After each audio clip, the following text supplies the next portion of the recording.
আজকে আমি ফ্রাই করব বানানা স্কোয়াশ। আপনারা যারা আমার মতো এই রেসিপিটা করে খান নাই, আমার রেসিপিটা থেকে তাড়াতাড়ি করে বানিয়ে খাবেন, অনেক সুস্বাদু। এই দেখেন আমি স্কোয়াশগুলো কেটে নিয়েছি। এখানে কয়েক পিস স্কোয়াশ আছে, দিয়েছি লবণ, তারপরে মরিচের গুঁড়ো, তারপরে দেব হলুদের গুঁড়ো, ধনিয়ার গুঁড়ো, একটু জিরার গুঁড়ো দিয়ে মাখিয়ে তারপরে এটাকে আমি ফ্রাই করব।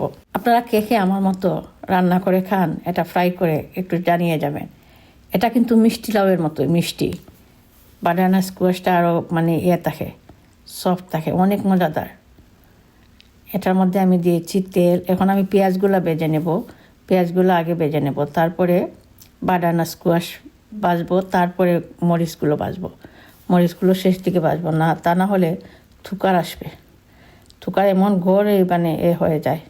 অল্প আঁচ দিয়ে করি, তবুও মরিচ ভাজাটা অনেক ভয়ঙ্কর। তবুও আমি একটু লবণ দিয়ে দিই। এই ধান আমার পেঁয়াজগুলো ভাজা হয়ে গেছে, আমি পেঁয়াজগুলো নামিয়ে নেব। এখন আমি এটার মধ্যে অল্প অলিভ অয়েল দিয়ে দিলাম। সবগুলো বানানা স্কোয়াশ আমি এখানে দিয়ে দেব। তারপর আমি ডেকে রাখবো, জ্বালাবেন না।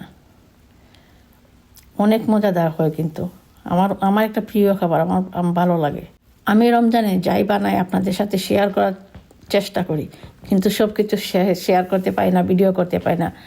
দিন তো অনেক ছোটো, টাইম শেষ হয়ে যায়, ভিডিও করতে পারি না। তবুও যেগুলা করি আপনাদের সাথে শেয়ার করি। এই দেখেন আমি সবগুলা বেজে নিয়েছি, মরিচটাও বেজে নিয়েছি।